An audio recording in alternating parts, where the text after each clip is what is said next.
if we allow governments to dictate what is scientific truth, what you will abide by, what you must do in this situation. I remember watching Professor Petrosky talk, and he essentially said, if a government can make you have a medical procedure in order to participate in society, to have a job, to feed your family, whatever, there is nothing that they cannot make you do.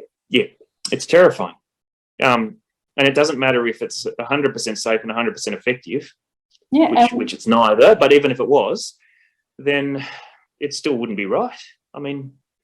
And now we've got our regulatory agency for all of our health professionals in this country essentially saying to doctors that raise concerns based on peer-reviewed scientific evidence, it doesn't matter if you have concerns. It doesn't matter if you're essentially whistleblowing and using peer-reviewed science to question what's going on. If you are undermining our public health messaging, exactly.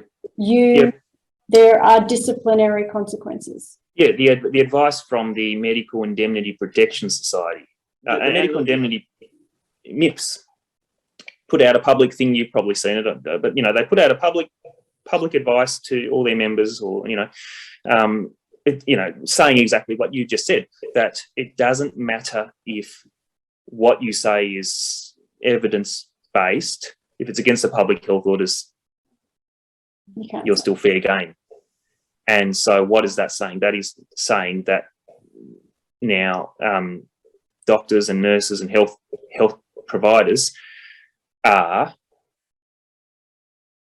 we're part of now the propaganda arm of the government. Let's not mince words here.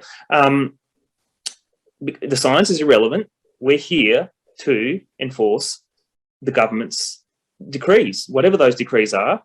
And it doesn't matter if those decrees contradict the science. And Robert Brennan, he in particular, my understanding is that in his suspension, he was told the same thing. The science, or the scientific kind of veracity of what you're saying is not relevant here. What the issue is that you've contradicted the public health orders. So that it's been clearly stated that your role as a doctor is not to uphold science. It's not up to uphold clinical best practice or evidence. It is to uphold government messaging. Now, this should terrify us all, shouldn't it?